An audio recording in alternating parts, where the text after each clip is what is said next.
Right then, this is a quick road test video, and this is for a Honda CR-V. This is the 2.2 DTEC diesel-engined EX version. Reg number of this one is OE11KTP, and mileage at the start of the road test is 66,643 miles.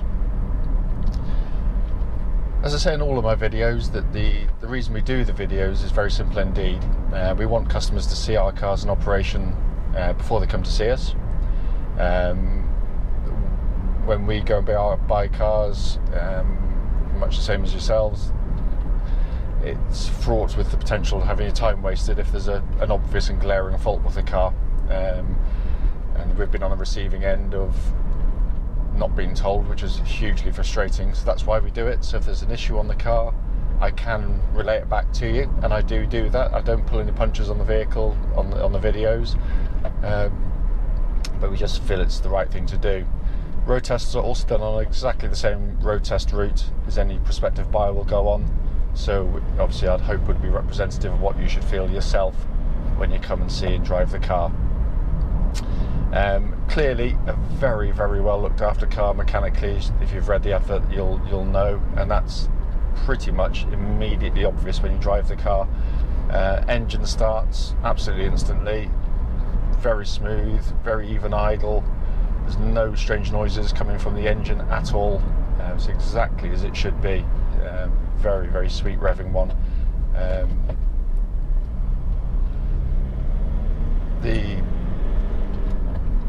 Looking at the dashboard here now, no warning lights on the vehicle at all relating to the engine or any other part of the car for that matter. Temperature gauge, I'll let you know in a bit once the engine's warmed up, because it's still cold at the moment. So as soon as I'm at maximum temperature, I'll let you know what that is. But as an example of one of these units, absolutely spot on, it really is.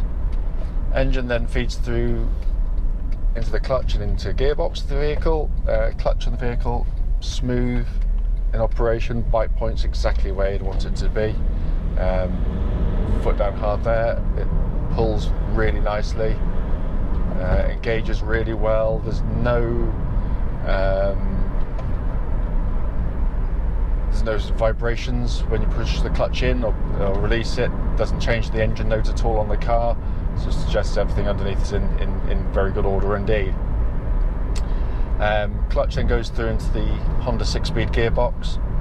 Pretty much bomb-proof gearbox. They are very, very, very tough indeed. But what's really nice about them, they've got a really nice actuation to them as well. I can't find anywhere in this gearbox at all. It's the linkage is exactly as it should be. The synchro mesh is all absolutely spot on. Every gear engage is slick, it's smooth, but it's well judged. It's really nicely weighted and very, very precise. Obviously having the gear lever up here, it gives you your hand literally just falls onto the gear lever, but it's very short in throw. But it's got a really nice precision to it. And as I said in my other videos, that's not always the case of cars. You might get in some where they're perfectly light and reasonably accurate, but they're pretty lifeless. This one actually adds to the drive of the car, so it's a very, very nice gearbox. In this car or anything with it's got a sporty intentions as well. In all honesty, it's that good. But as I said, the point of the video is to pick up any issues. I can't find anything with it at all. Quite the opposite. It drives, as if it's done a sort of very, very, very low mileage. Obviously, the mileage is low for its year, but I think you know what I mean.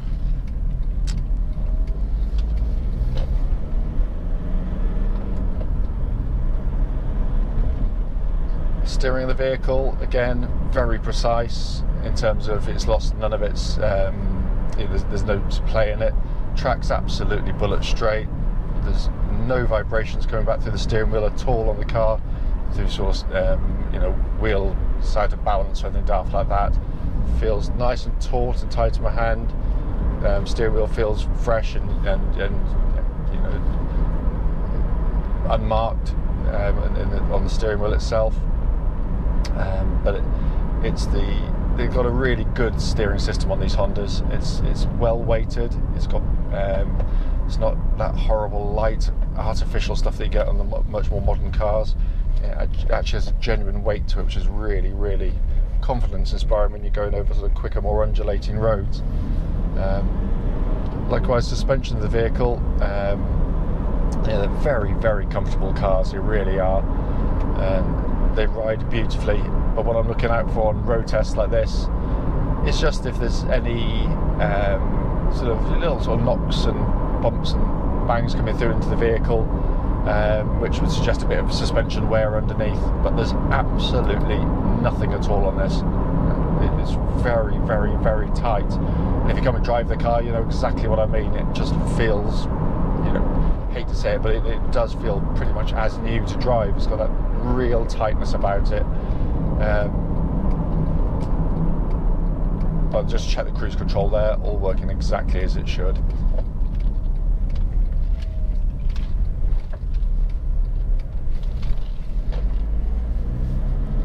Brakes on the vehicle, I should have reported that. There's sort of hitting the brakes quite hard there. Brakes on the vehicle feel very, very good indeed. Pedal itself exhibits no kind of pulsing or vibrations going back through the pedal, no sort of strange noises when I hit the brake pedal. Also, the nose dives down nice and straight and true. It's not pulling left, right, or otherwise on there either. You know, this comes as no surprise given, you know, obviously it's service history and how it's been looked after, but it's just nice to feel in operation. Also nice and quiet on the move. Again, it's just all got the seals on sort of windscreen, sunroof and doors all still in very good order indeed. Looking around inside the car, I genuinely really love the interiors of these. They're not flash, they're nicely appointed, they're beautifully finished, they're quite astonishingly well made. You know, there's no buzzers from the trim, there's no creaks or groans or rattles. It feels rock solid to drive, it really does. You know, as you drive it, you know you're driving something that's well made. It's just got that really solid feel. But looking around inside the car, very, very nice condition. Dashboard, you know, pretty much looks as new. You know, it's got hardly any wear on it at all. The plastic surfaces are all absolutely fantastic. This is the later revised model, so it's got sort of updates in the interior. But being an EX spec, as you can see there, you've got a fully functional sat-nav system on the car. Air conditioning pumps out absolutely ice cold air, works perfectly. What's much harder to get across is just the quality of the actuation of these controls is very typical of Honda. It's, you know, just really, really fantastically done. But what's nice is in a world where everything's, you know, quite complicated, there's loads of little functions, this has got plenty of equipment, plenty of things to kind of help you out, and little things to sort of help you on your way. But it's got nothing it doesn't really need from what I can make out. It's, you know, it all works really nicely, and it just leaves you to concentrate on the job in hand, which is obviously driving from where you are to where you're going. Main dashboard of the vehicle, again, simplicity itself, very classic Honda dashboard, two big symmetrical dials, nothing over fancy, but nicely done, so very legible, very easy to assimilate the information. All the pixelation's perfect on the vehicle. Temperature gauge, so just to come back to that now, is exactly on a third, which is exactly where it wants to be on a Honda car.